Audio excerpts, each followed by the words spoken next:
Pandemi COVID-19 yang terjadi di Indonesia masih harus tetap diwaspadai oleh semua masyarakat, terutama dalam hal menerima informasi seputar COVID-19. Banyak kabar yang tidak akurat atau hoaks dengan mudah tersebar di media sosial dan dikonsumsi secara mentah-mentah oleh masyarakat. Tentu saja hal itu menimbulkan dampak buruk di masyarakat. Melihat urgensi tersebut, gerakan #Indonesia Pasti Bisa melalui webinar dengan tema petunjuk isoman, konsumsi obat, vitamin dan makanan sehat bagi pasien COVID-19 pada hari Rabu 28 Juli 2021 kemarin. Dr. Adib Humaydi sebagai Ketua Tim Mitigasi ID, APT Muhadirman sebagai Direktur Pengembangan Bisnis Kimia Farma Apotik, berbagi ilmu dan pengetahuan yang sangat penting untuk diketahui masyarakat saat pandemi sekarang.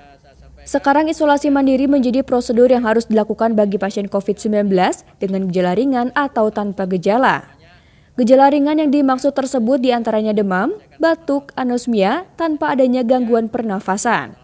Melihat kondisi masyarakat Indonesia yang mayoritas belum mengetahui bagaimana prosedur isolasi mandiri atau isoman yang benar, Dr. Adib Humaydi menjelaskan kiat-kiat dan juga petunjuk yang harus dilakukan saat pasien COVID-19 menjalani masa isolasi mandiri di rumah. Dirinya menyarankan, bila masyarakat sudah merasakan adanya gejala dari COVID-19 untuk tidak menunda terlalu lama dan segera pergi ke rumah sakit untuk mendapatkan pemeriksaan dan penanganan lebih lanjut. Apa sih yang membuat faktor yang tadinya mungkin isoman dengan gejala ringan, kemudian OTG, kok tiba-tiba bisa memburuk kondisinya? Biasanya faktor apa sih dok yang mempengaruhi? Ya, jadi tadi yang pertama usia. Usia di atas 60 tahun itu juga menjadi satu faktor resiko. Yang kedua komorbid. Karena komorbid hipertensi ya, satu komorbid saja itu meningkatkan tingkat keparahan sampai 2 kali lipat. 2 komorbid 2,6 kali lipat. Jadi hipertensi, diabetes, jantung, ginjal ya, itu adalah penyakit-penyakit yang kemudian bisa memperburuk kondisi daripada pasien.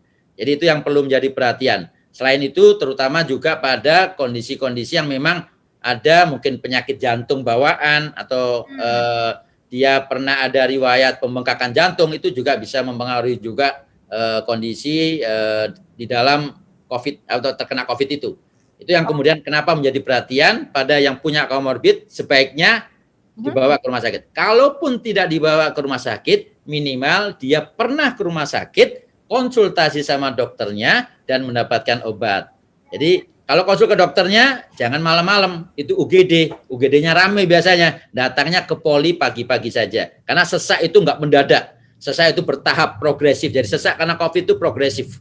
Kecuali kalau ada serangan jantung ya. Kalau sesak karena COVID itu progresif. Jadi pada saat dia dengan kondisi yang baik, sebaiknya dia sudah mulai ada rasa sesak, datang ke poli pagi, ketemu dokter penyakit dalam atau ke dokter paru, foto ronsen dada. Kalau memang itu dari foto ronsennya memang ada sesuatu yang memang harus dirawat, maka dia pasti akan kemudian disarankan untuk dirawat. Bagi pasien COVID-19 isolasi mandiri atau isoman, konsumsi obat dan vitamin juga menjadi hal yang terpenting. Kasus kelangkaan obat dan vitamin bagi pasien COVID-19 yang terjadi di Indonesia beberapa waktu lalu menimbulkan banyak perhatian. Perilaku panik buying obat dan vitamin yang timbul di masyarakat karena beredarnya informasi hoaks berdampak pada ketersediaan obat dan vitamin di beberapa apotik menjadi langka.